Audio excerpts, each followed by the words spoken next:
नमस्कार, बहुत बहुत स्वागत है आप सबका। बीते कुछ दिनों से एक विवाद उत्तर भारत में, खास तौर पर उत्तर प्रदेश में काफ़ी ज़्यादा गरमाया हुआ है और वो विवाद है कथावाचक की जाति होती है क्या?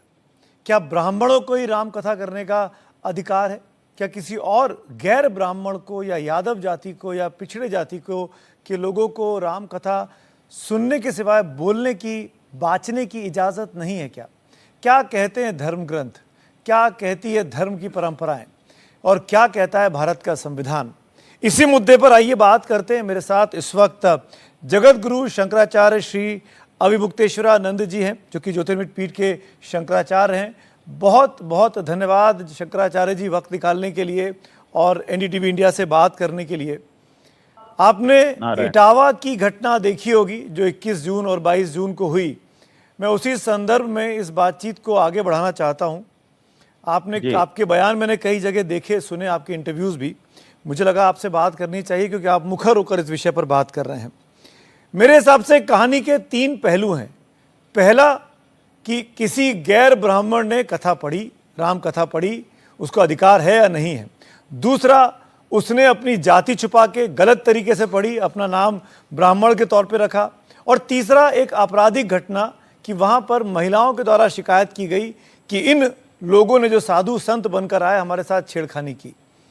इन तीनों कहानियों का एक अंत तो ये हो सकता है कि कानून अपना काम करे और मामले को शांत कर दिया जाए, पर अब क्योंकि इसमें साधु समाज, राजनीतिक समाज के पुरोधा सब उतर गए हैं, मैं आपसे जानना चाहता हूँ, और बड़ा सटीक और बेलाग होके आपके इंटरव्यूज़ पढ़ने के बाद, क्या यादव या जाटव राम कथा नहीं बाँच सकता है?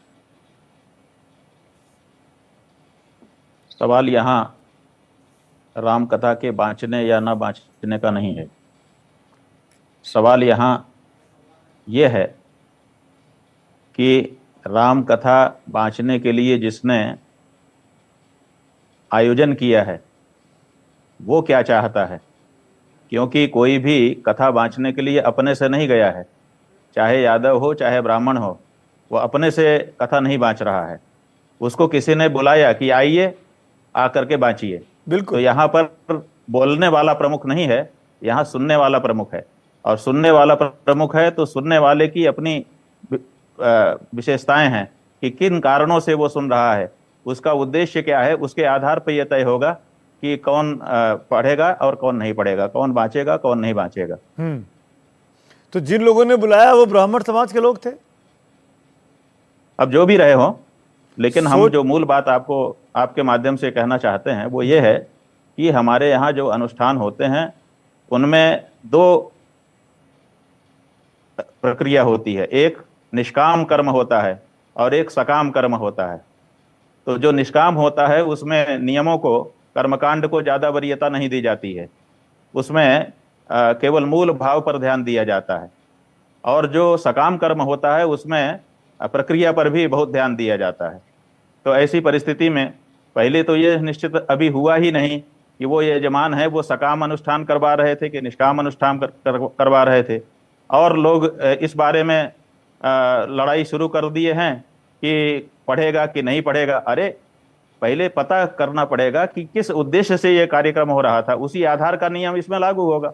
जी, पर आपने तो ये बयान दिया कुछ दिनों पहले एक टीवी चैनल पे कि कथा का काम तो ब्राह्मण ही कर सकता है, ब्राह्मण ही भगवान से संवाद स्थापित करने के लिए बना है। ये कहाँ तक उचित है आज की तारीख में कि सिर्फ अगर ब्राह्मण को ही पढ़ना है? देखिए अवस्थी जी, आज की तारीख में उचित और कल की तारीख में उचित, ये हमारा जो सनातन धर्म है उसका नाम सनातन है। वो आज की तारीख में अलग हो और कल की तारीख में अलग हो, ऐसा नहीं होता है। वो हर तारीख में एक जैसा रहता है, इसीलिए उसका नाम सनातन है। तो इसलिए आज की तारीख की बात नहीं है। अगर आपका आशय यह है कि कोई संविधान की बात करता है कि संविधान से चलेगा जी, तो संविधान से संविधान की कथा करो ना।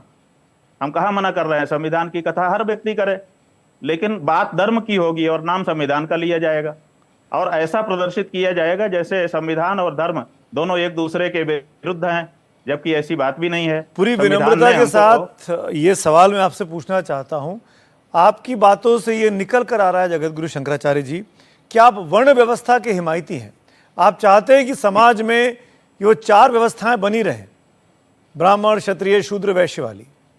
देखिए, हम हिमायती नहीं हैं वर्ण व्यवस्था के। हमारा जो पद है शंकराचार्य का पद, उसका एक मुख्य कार्य है कि वर्णाश्रम धर्म की हम रक्षा करें। तो इसलिए हिमायती ना भी हों और इस पद पर बैठ गए हों तो हमको वही करना है। तो हम सनातन धर्म की रक्षा के बारे में दायित्व है हमारा, और हमारा विचार भी उसी प्रकृति का है। तो इसलिए आप इसमें से मत निकालिए। ये स्पष्ट है कि हम वर्णाश्रम धर्म के पक्षपाती भी हैं और दायित्व भी हमारा तो वैसा ही ऐसे में जो पिछड़ा समाज है, जो शूद्र समाज है, वो कैसे बराबरी पर आ पाएगा? कैसे आप अपने साथ उनको बिठा पाएंगे? आप अगर उनको जगह नहीं देंगे व्यवस्था में, जब उनको जगह नहीं मिलेगी तो कहाँ रह जाएगा वो? अच्छा, ये बताइए कि जो लोग बराबरी करने के लिए प्रयत्न कर रहे हैं पिछले 100, 150, 200 सालों से, वो क्यों नहीं बराबरी कर पा रहे हैं? मैं जवाब दूं हमारी तो इसका? बात तीखा लगेगा हमको तो अभी आपने जो कहा इस पिछले जवाब में, इस वजह से बराबरी नहीं कर पा रहे हैं शंकराचार्य जी। हमको तो आपने मान ही लिया कि हम बराबरी वाले नहीं हैं, लेकिन आपने जो कहा, लोग बराबरी की बात कर रहे हैं वो क्यों आपने नहीं इस कर रहे हैं? प्रोग्राम में सीधे कहा कि आप वर्ण व्यवस्था के हिमायती हैं और आपको आपकी रक्षा करना हाँ, ही काम है आपका। बिल्कुल बिल्कुल तो सही कहां है। से बराबरी पे आएंगे नहीं जो पिछड़ा समाज है? लेकिन ये हमने कब कहा कि हम इनमें बराबरी नहीं मानते हैं? ये तो हमने नहीं कहा। हमने तो ये कहा कि हम वर्ण व्यवस्था के हिमायती हैं। तो लेकिन पढ़ने हमने दीजिए ये तो राम नहीं कथा, कहा कि तो पढ़ने दीजिए हम इनको राम कथा, इनको बनाइए अपना शिष्य, इनको इस लायक बनाइए। अगर ये सीखना चाहते हैं, इनके अंदर ज्ञान है, विजडम है, तो बनाइए। आपको जानकारी होनी चाहिए कि हमसे ब्राह्मण भी जुड़े हैं, क्षत्रिय भी जुड़े हैं, वैश्य भी जुड़े हैं और शूद्र भी जुड़े हैं, और सब संतुष्ट हैं, और किसी के मन में एक दूसरे के प्रति कोई दुर्भाव नहीं है। तो शूद्र अगर राम कथा कर रहा है, जाटव कर रहा है, यादव कर रहा है, तो आपकी क्या व्यवस्था होनी चाहिए? आपकी पीठ से क्या व्यवस्था आनी चाहिए? भाई, सवाल यह है कि राम कथा के बारे में बात नहीं है। पहले तो हमने बताया कि ये अभी तक तय नहीं हुआ कि ये कर्मकांड सकाम था कि निष्काम था। दूसरे ये भी तय नहीं हुआ कि ये सवाल किसके कथा करने और किसके कथा करने का नहीं है। यहाँ तो सवाल ये है कि अपनी जाति छुपाई गई और उसके बारे में ये कोलाहल है। पर उस जाति छुपाने का जो प्रश्न है उसको पीछे करके अब जातियों को सामने करके कहा जा रहा है कि ये जाति कर सकती है कि नहीं कर सकती है। जी शंकराचार्य जी, ये तो सवाल तो जाति का है ही नहीं ना। इटावा और रैया में देखिए उस इलाके के लोगों को पता है कि संत राम सिंह जो हैं वो यादव समाज से आते हैं, और वो आज से नहीं पिछले 15 साल से काम कर रहे हैं। सुनिए अवस्थी जी, अभी आप कह रहे हैं ना कि 15 साल से कथा कह रहे हैं और 15 साल से उनको लोग सुन रहे हैं, तो इसका मतलब जाति की तो कोई बात नहीं है जी। यहाँ जो घटना घटी है वो जाति को छुपाने के कारण घटी है। इस बारे में आप लोग इसको मुख्य मुद्दा नहीं बना रहे हैं कि जाति क्यों छुपाई गई। 15 साल से अगर कोई कथा कर रहा था और उसके साथ वो खुद कह रहा है कि कोई घटना नहीं घटी, सब जगह अच्छा होता था, तो फिर कहां जाति की बात आ गई? दो व्यक्ति थे जिन पे ये आरोप लगा। जाति को छुपाने के कारण है, ये जाति को छुपाने के कारण है। और ये क्यों छुपाया उन्होंने? कभी आपने सोचा इस बारे में कि अगर एक यादव समाज का व्यक्ति भागवत कथा कर रहा है, वो अगर यादव है लेकिन अपना नाम कुछ और रख रहा है, अग्निहोत्री या कुछ उन्होंने नाम बताया अपना उनके आधार कार्ड पे जो था, ये क्यों करना पड़ा उनको? क्योंकि हम नहीं चाहते हैं कि हमारी बराबरी पर आकर वो बैठे। भाई, जब वो कह रहे हैं कि 15 साल से हम कथा कर रहे थे, हमको कभी समस्या नहीं आई, तो फिर 15 साल तक कैसे वो कर लिए? क्या 15 साल से हम वर्ण व्यवस्था के समर्थक लोग मरे हुए थे, आज ही जिंदा हो गए? यही तो मैं आपसे जानना चाहता हूँ, यही तो मैं आपसे आज जानना चाहता हूँ कि 15 साल से कर रहे थे, आपने कभी कुछ नहीं कहा, आज अचानक। हाँ, तो वही हमारा कहना है कि 15 साल से जब वो कथा कर रहे थे और उनको कोई दिक्कत नहीं थी, तो इसका मतलब है कि जाति यहाँ कारण नहीं है, यहाँ कुछ और कारण है। और वो हमने पहले दिन से कहा, आपने कहा कि हमारे बहुत सारे वक्तव्य आपने सुने, हमने पहले दिन से कहा है कि ये घटना हुई नहीं है, करवाई गई है, इसके पीछे साजिश है। मतलब उसके बारे में आप लोग चर्चा नहीं करते। मतलब राजनीति है, बिल्कुल राजनीति है। जाति को जाति के सामने खड़ा करो और ध्रुवीकरण करो और फिर अपना वोट पक्का करो। तो किसने कहां खड़ा किया ये भी बता दीजिए। आपने बड़े बेलाग होकर बात कर दी है। कौन कर रहा है राजनीति? जांच करिए, जांच करिए। जांच करने में तो उनका आपराधिक कांड सामने आ गया कि इन्होंने महिलाओं के साथ छेड़खानी की थी। हमने जांच की मांग की है, अभी तक उसके बारे में कोई बात नहीं है। पर जगत गुरु जी, पूरे सम्मान से मैं पूछना चाहता हूं, आपका एक और बयान है कि पूरे ब्रह्मांड में हमारी मनुस्मृति लागू है। पूरे ब्रह्मांड में हमारी मनुस्मृति लागू है, यह आपने एक बयान दिया। हाँ हाँ हाँ, बिल्कुल सही है। बिल्कुल सही है। हमारी जो मनुस्मृति है वो केवल हमारे देश का संविधान नहीं है, वो पूरे विश्व का संविधान है और पूरे ब्रह्मांड का संविधान है। तो इसीलिए वो सब जगह लागू है। हमारी मनुस्मृति के आधार पर जो पाप पुण्य करता है उसको परलोक में भी उसी अनुसार व्यवहार होता है। तो वहां लागू है तभी तो उसके अनुसार व्यवहार होता है, नहीं तो क्यों लागू होता। तो स्वामी श्री जी, आप ये कह रहे हैं कि संविधान से ऊपर मनुस्मृति है? देखिए, हम सनातन धर्मी हैं और हमारा जो जीवन है वो धर्म के अनुसार चलता है, तो स्वाभाविक है हमारे लिए ऊपर है, नीचे कैसे हो सकती है।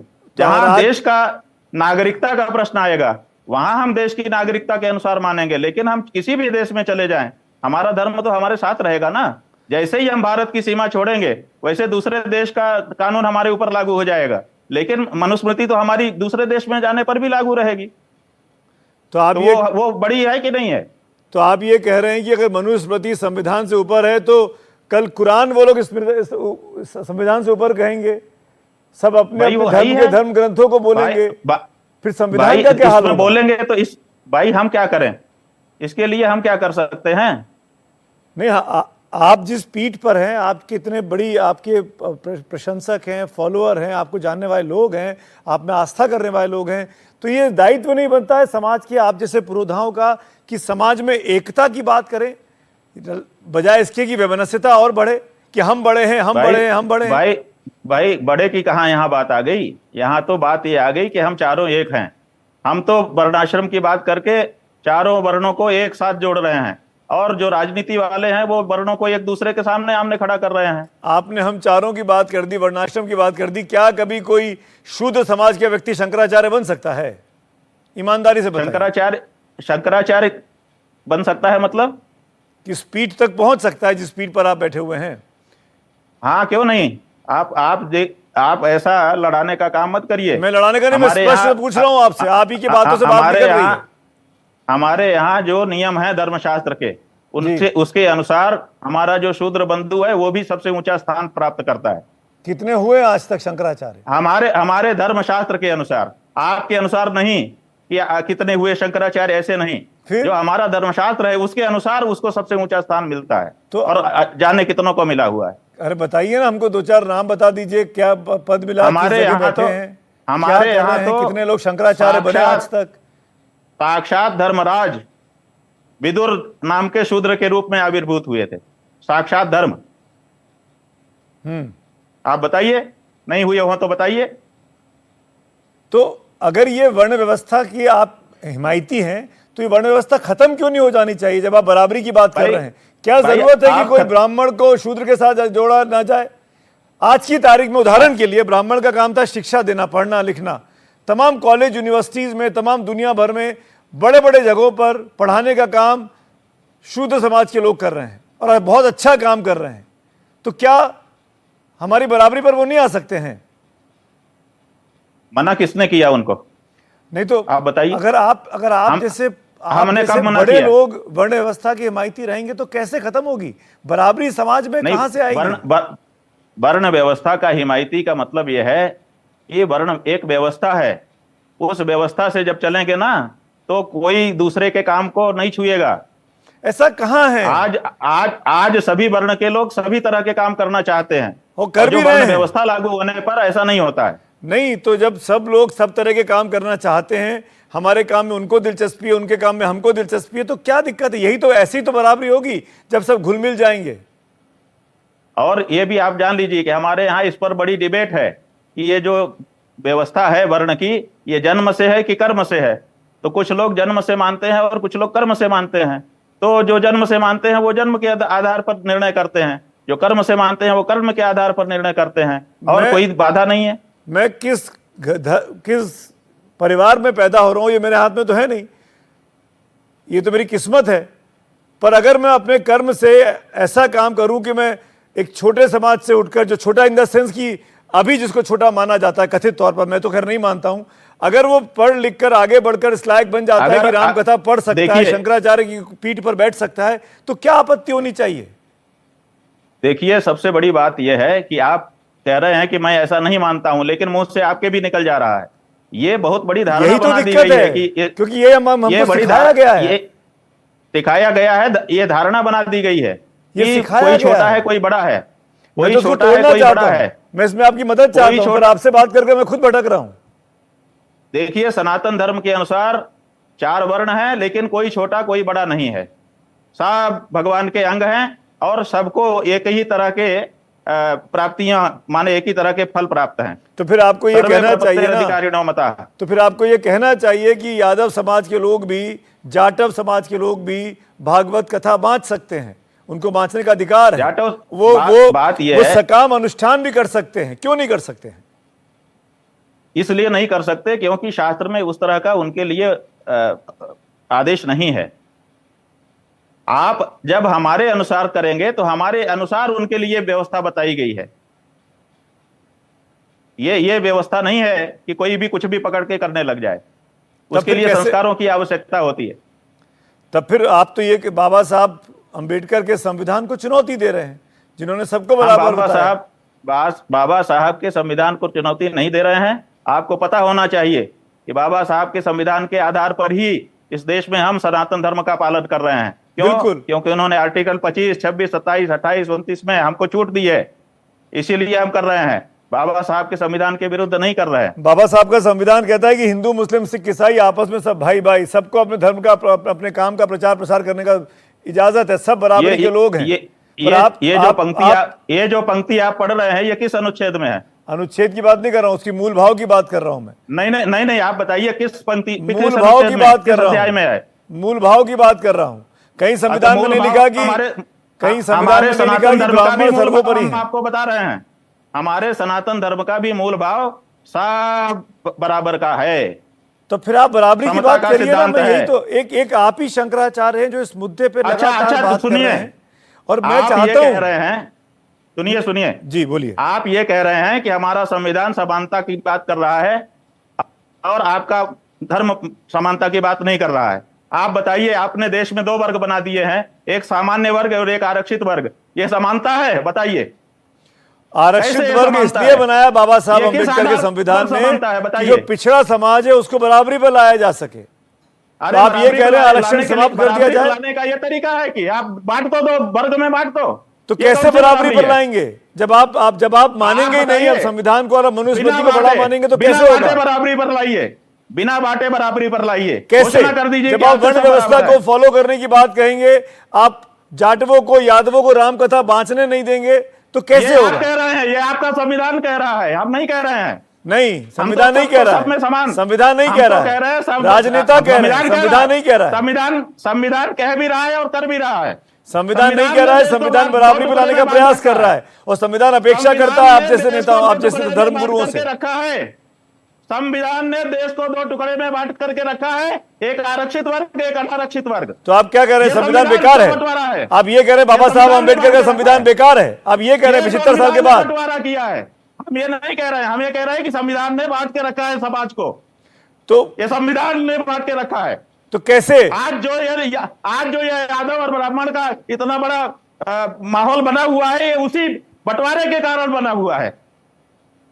ये संविधान ने बांट के रखा है। हम बिल्कुल जिम्मेदारी से कह रहे हैं, ये बंटवारा है, समाज को 2 टुकड़े में बांट रहे हो आप, ये गलत है। हम ऐसा नहीं करते हैं। हमारा धर्म सब में परमात्मा को देखता है और सबको सम्मान देता है। हिंदू धर्म में तो यादव भी आते हैं, ब्राह्मण भी आते हैं, क्षत्रिय भी आते हैं, सब आते हैं। मना कर रहे हैं कि नहीं आते? हम सब भगवान राम को पूछते हैं, सब कृष्ण को पूछते हैं, सब शिव को पूछते हैं। बिल्कुल सही है ना? यही तो बात है, यही तो हिंदू धर्म की खूबसूरती है। तो उसका उपाय क्या है? आप कह रहे हैं संविधान बांटता है, ये उपाय ये है कि आप ये संविधान में जो बंटवारा देश में कर दिया गया है, इसको खत्म करिए। देखिए सब इकट्ठा हो जाएंगे। तो आप कह रहे हैं आरक्षण व्यवस्था को खत्म कर दें? बिल्कुल, क्योंकि आरएसएस की भाषा है, टुकड़ा हो रहा है। ये तो आरएसएस की भाषा है।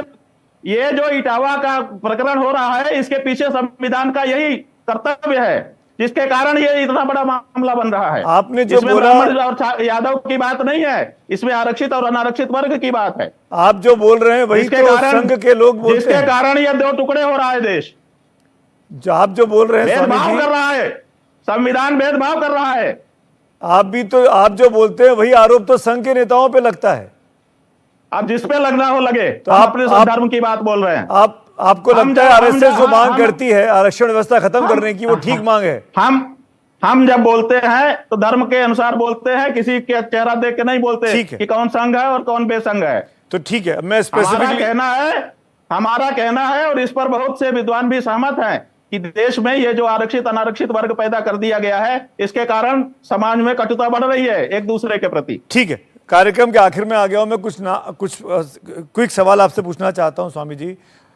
आरएसएस जो कहता है, इसका मतलब वो ठीक कहता है कि आरक्षण व्यवस्था की जरूरत नहीं है? आप देखिए, आरएसएस का जो चरित्र है, जहां तक हमने अभी तक अध्ययन किया है, वो कुछ नहीं कहता है। वो जहां जैसा माहौल होता है वैसा कहता है। तो ये तो आपके लिए भी वो कहते हैं। इसलिए आरएसएस क्या कहता है इसका कोई मतलब नहीं। आज आपकी लाइन और आरएसएस की लाइन बिल्कुल मिल गई है, एक हो गई। वो संयोग हो सकता है। तो इसका मतलब आपके आरएसएस के करीब जा रहे हैं? हम आरएसएस के करीब नहीं जा रहे हैं, हम सनातन धर्म के करीब हैं और खुश हैं। तो सनातन धर्म के करीब हैं, तो जब अखिलेश यादव ने बुलाकर उन यादव समाज, उन कथावाचकों का सम्मान किया, क्या वो जायज था? वो सामाजिक चीज को राजनीतिक चीज बना देना। हमने इसका विरोध किया, और किसने किया बताइए? हमारे सिवा किसने किया बताइए, नाम बताइए। नहीं, किसी ने नहीं किया, मैं इसीलिए तो आपसे पूछ रहा हूं। हमने किया कि ये सही नहीं है। उसका उनका सम्मान नहीं होना चाहिए था, आप ये कह रहे हैं? आपकी हाँ जी, आवाज सुनाई नहीं दी। आप ये कह रहे हैं कि अखिलेश यादव को, उन दोनों शख्सों को पार्टी दफ्तर में बुला के सम्मानित नहीं करना चाहिए था? भाई, हमने ये कहा है कि हमने जीवन में पहली बार देखा कि कोई कहीं से मार खा करके आ गया, गलत मार करके आ गया, चाहे सही मार खा के आ गया, तो उसका सम्मान किया जाए। ये पहली बार जीवन में हमने देखा सुमित जी, अभी तक हमने नहीं देखा। जब कोई किसी के प्रति अन्याय होता है तो लोग उसके साथ खड़े होकर संवेदना प्रकट करते हैं, सम्मान अभिनंदन नहीं होता है। तो ये जो हमने देखा, पहली बार देखा। किस बात का अभिनंदन था, हमको समझ में नहीं आया। शायद संवेदना दिखाने का तरीका हो अखिलेश यादव का।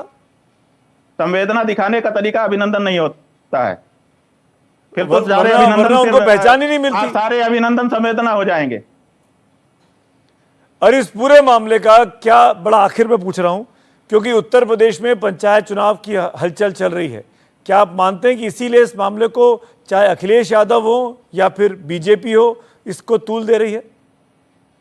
बिल्कुल, राजनीतिक कारण से ये मामला तूल पकड़ रहा है। हमारा साफ कहना है कि तत्काल इस पे कानूनी कार्यवाही होनी चाहिए। जो दोषी हैं उनको, जिनके ऊपर अभियोग है परस्पर, दोनों पक्षों को पकड़ करके जेल में डालना चाहिए और इस पर न्याय करना चाहिए। तो ये मामला कानून और व्यवस्था का है, ये मामला राजनीति का और धर्म का नहीं है। तो ब्राह्मण और यादव का भी नहीं है। तो जो मुख्यमंत्री योगी आदित्यनाथ कहते हैं बटोगे तो कटोगे, इसका मतलब तमाम हिंदुओं को एक होना चाहिए, ब्राह्मण हो, शूद्र हो, कोई भी हो, सब मिलकर एक साथ रहे। अरे भारत के सब नागरिकों को एक होना चाहिए।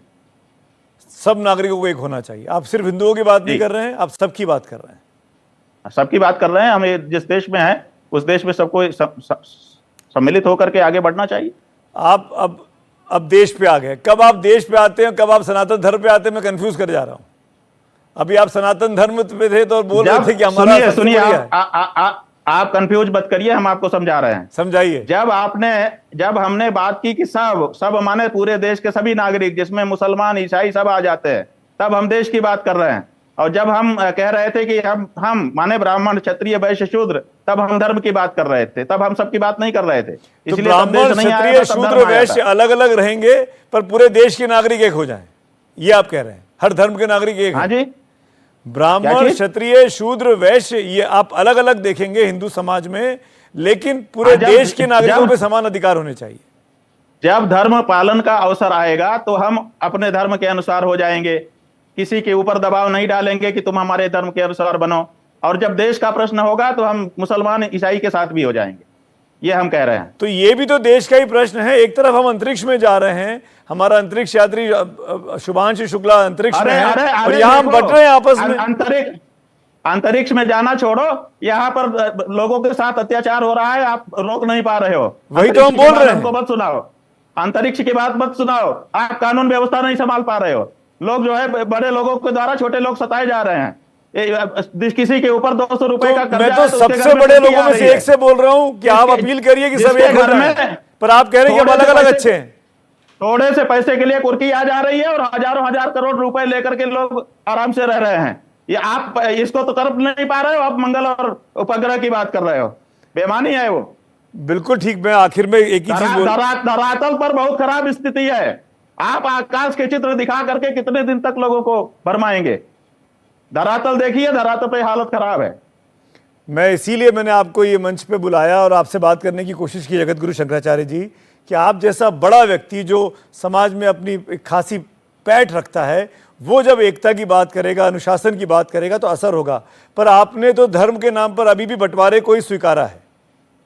नहीं नहीं, हमने कोई नहीं। धर्म के नाम पर हम सारे हिंदू धर्म चाहे में वो ब्राह्मण हो, चाहे वैश्य हो, चाहे क्षत्रिय हो, चाहे शूद्र हो, हम एक है। हम नहीं बांट रहे हैं।